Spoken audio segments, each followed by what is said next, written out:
Друзья, привет! Я продолжаю гайд по моду Ботания 1.7.10. Сегодня рассмотрим раздел «Создающая флора». Растения в этом моде можно разбить на два основных типа. Это создающая флора и действующая флора. Первый тип у нас ману производит, второй тип ману потребляет. Давайте посмотрим, какие здесь растения у нас есть. Вот нам известный уже дневной цветок, например. И в зависимости еще от того, какие у вас дополнительные модификации установлены, какие-то цветки могут присутствовать, какие-то отсутствовать. К примеру, чертополох, вот здесь в квадратных скобках у нас указано, он требует Forbidden Magic. Вот. А, например, Асгардуванчик у нас требует Аваритию. То есть, если у вас какие-то дополнительные моды установлены, у вас может быть цветков здесь больше, а может быть меньше. Все зависит от того, какая у вас сборка. Вот. Ну, в любом случае, в стандартном, естественно, у вас будет дневной цветок, послен, ходогортензия, стандартной ботании. Вот. Кроме того, вот эту создающую флору еще можно разделить на два подтипа. Это растения, значит, пассивные и растения активные. Что это значит? Пассивные растения, они используют, как правило, какие-то неисчерпаемые источники. К примеру, уже известный нам дневной цветок, он производит, соответственно, ману, используя солнечный свет. Есть его ночной аналог, это послен, который производит ману за счет, ну, по сути, за счет энергии Луны, можно так сказать. Есть еще водогортензия, которая производит ману за счет использования воды. Вот. То есть преимущество таких цветков заключается в том, что они потребляют какие-то бесконечные источники энергии, чтобы производить ману. Но есть у них существенный минус, то что по истечению 3 рабочих дней они засыхают. То есть они недолговечные. В отличие от них, активные цветки ману производят, соответственно, постоянно, они никогда не засыхают, но они используют, как правило, источники, которые уже какие-то исчерпаемые. То есть, например, гурмалис потребляет еду, то есть вам нужно будет постоянно где-то ее добывать. Ну, давайте, наверное, рассмотрим. Как бы у нас дневной цветок мы уже рассматривали в предыдущих видео, мы просто оставим в виде шахматной доски эти дневные цветки.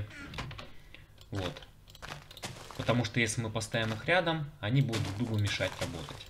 То есть их обязательно нужно ставить в таком вот порядке. Поставим сюда тогда распространитель и посмотрим.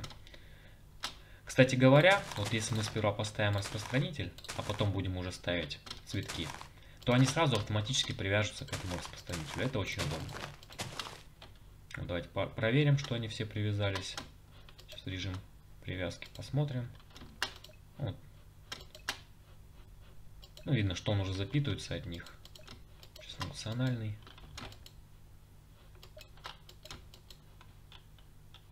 Вот, они все подсоединены к нему. Все ему отдают. Все, он накапливает ману за счет энергии солнечного света. Теперь давайте рассмотрим аналог дневного цветка, это послен. Тот же самый принцип, но только работать он будет, соответственно, ночью. Давайте проверим. Наверное, опять же поставим сперва лучше распространитель, а потом поставим послен. Так, ну и давайте сейчас убедимся в том, что послены соединены. Все, как видим, да, они соединены. Вот, но пока что распространитель ману не накапливает, потому что они ману не производят. Переключимся на ночь и проверим, что произойдет. Так, на полночь. Вот, и по идее они сейчас, вот, они потихоньку начали производить ману. Только здесь указано в лексике ботании, что вот эти цветки, послены, они производят ману по тому же принципу, что и дневной, только ночью, но они работают в 2 раза медленнее. Вот. Поэтому все-таки дневные, они, конечно, выгодней. Вот, но поскольку ночью тоже хотелось бы что-то производить, как бы какой есть аналог, такой используем. Вот, по тому же принципу тоже расставляем в виде шахматной доски, чтобы они друг другу не мешали. Так, едем дальше. Значит, дальше у нас еще один пассивный цветок. Это водогортензия. Она поглощает воду на своем уровне. То есть вот здесь вот ставим, и на вот этом уровне в блоках она будет в зоне 3 на 3 поглощать воду. Но поскольку у нас здесь есть бесконечный источник воды, то она будет просто как бы поглощать ее, накапливать ману. Вот. Сейчас подождем. По идее, она должна начать производить на своем уровне. Так, в чем она? Она соединена с этим самым, с распространителем, поэтому сразу ману передает. Давайте я удалю, чтобы мне видно было. Вот. Видно, что мана накапливается. Хорошо. Так, едем дальше. Вот это интересное растение, бегония, оно требует дополнения Magic Bees. Точнее, это дополнение к моду Forestry. Очень необычное растение, которое потребляет трутней. То есть давайте попробуем взять трутней. Вот если так мы бросим, то вроде как ничего не происходит. Так, я вот немного переставил этот цветок, он какой-то оказался глюченный. Мне пришлось подальше там от других цветков его ставить. Вот, сейчас он соединился. Вот, давайте попробуем. Так, я сейчас вот смотрю, ничего у него нет. Вот, давайте сейчас попробуем трутня. Оп. Посмотрим. Все, он его поглотил. Достаточно странная работа такая на трутнях. Ну, в принципе, если подавать через ток, например, да, ему периодически вот этих трутней, то можно как-то вот это использовать. Ну, достаточно необычный способ получения маны. Так, продолжим. Следующий у нас на рассмотрение. Пламя края. Вот это уже достаточно полезный цветок, его часто используют на серверах. Пламя края производит ману за счет каких-то горючих материалов. Это может быть уголь, например, дуб, доски. В общем, какой-то горючий материал, который можно, например, в печке использовать в качестве топлива. Вот проверим, будет ли он поглощать его. Так, возможно, он тоже там при определенных условиях. То есть нужно для начала соединить, по всей видимости, с распространителем маны. Давайте попробуем. Лучше, я так понял, их подальше ставить друг от друга, иначе они начинают лагать. Куда-нибудь подальше поставлю. Так, сам по себе он вряд ли будет сейчас запитывать. Если мы сейчас соединим его с распространителем, вот он сразу начал поглощать. Все. Пламя края, соответственно, за счет каких-то горючих материалов производит ману. Так, следующий у нас на очереди такой необычный тоже цветок. Это Nars Limus. Он производит ману за счет слизней. Но есть нюанс. То, что производить он ману может только со слизней, которые сгенерированы в натуральных слизнях Чанка. А найти их не так уж и просто. То есть я просто пробовал брать и с помощью яйца этих слизней производить. Но как бы он не работает в таком случае. То есть ему нужно обязательно работать именно в слизневых чанках. А найти их достаточно сложно. Поэтому эффективность такого цветка, на мой взгляд, под вопросом. Следующий тип — это некий аналог водогортензии. Это тепловая лилия, теплолилия. Она производит ману за счет лавы. Но работает достаточно тоже необычно. В том плане, что она потребляет ману не в каком-то диапазоне на своем уровне. Вот если я здесь ее поставлю, она пока ничего не потребляет. Но вот если мы где-то прям рядом поставим, попробуем. Вот, к примеру, здесь сейчас. Сейчас я возьму, сделаю такой блок. Так, тут у нас не запитана пока она. Давайте попробуем ведро с лавой взять и прямо вот впритык. Вот оно поглотило. Не знаю, не очень-то удобно, на мой взгляд. Можно, конечно, тоже сделать автоматизацию с помощью стока. Вот, если у вас много лавы, а лава, к сожалению, это конечный источник, да, в отличие от воды. Как бы не знаю. То есть, если много лавы, то можно попробовать что-то с этим сделать. Вот, на мой взгляд, как бы есть поинтереснее и получше производителя маны. Так, следующий тип — это гурмалис или гурмалис. Значит, ударение тут я уже не знаю, как правильно поставить, на ваше усмотрение. Вот, но это чрезвычайно популярный на игровых серверах цветок.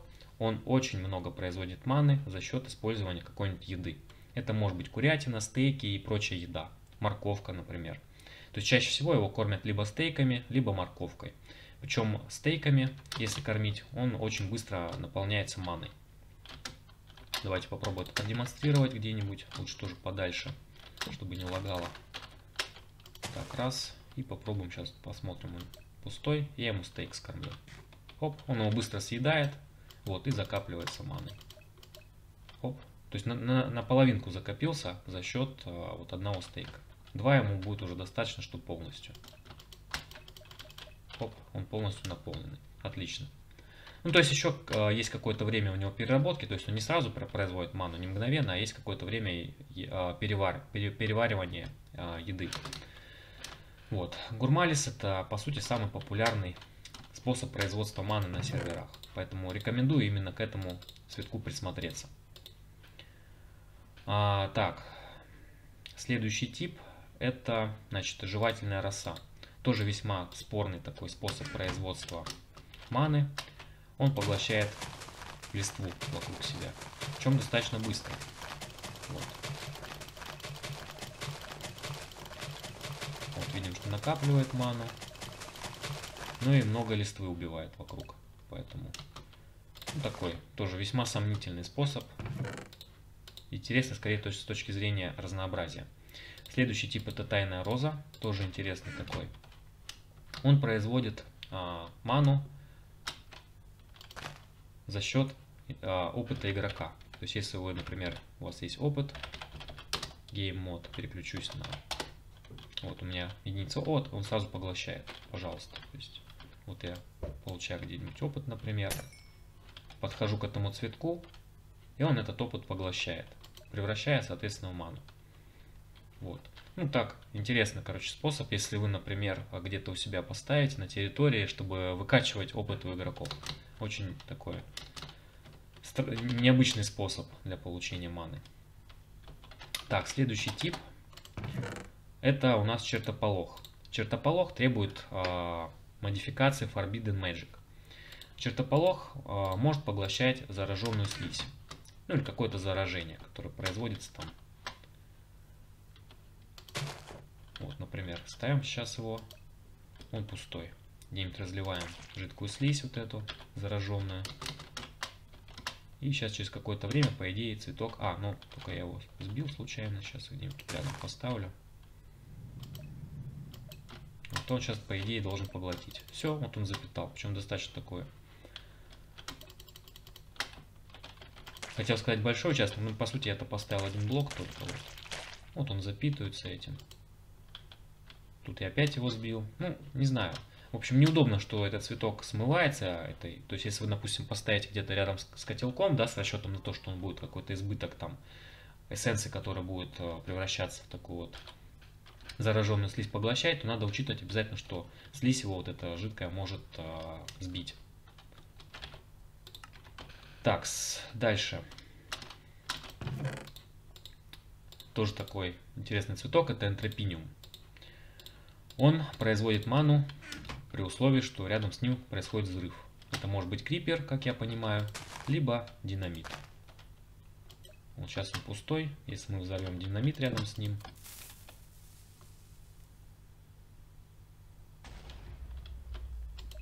он запитался маной. Вот так вот.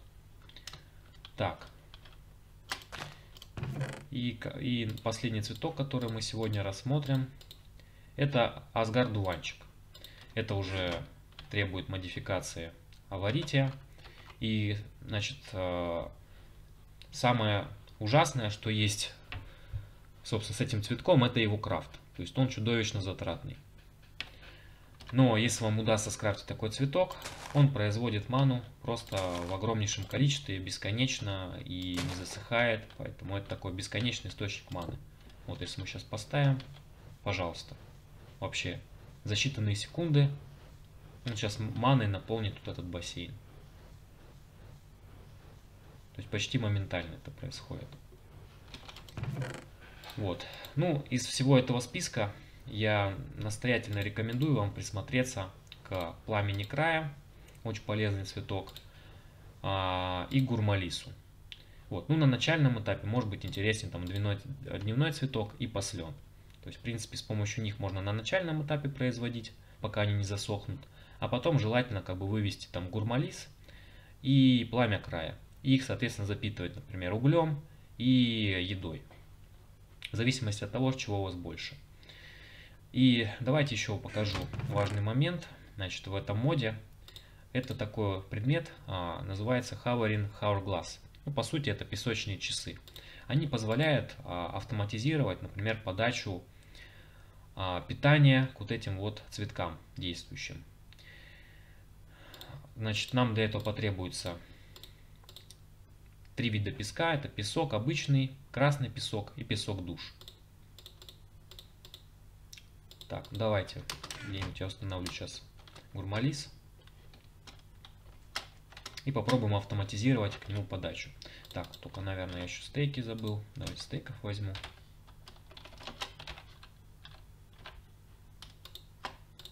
Итак, у нас есть сток, который мы запитываем стейками. Как-нибудь можно автоматически через воронку сюда подавать, например. Это уже там зависит от того, какие у вас модификации стоят. Так, теперь, допустим, ставим здесь гурмалис.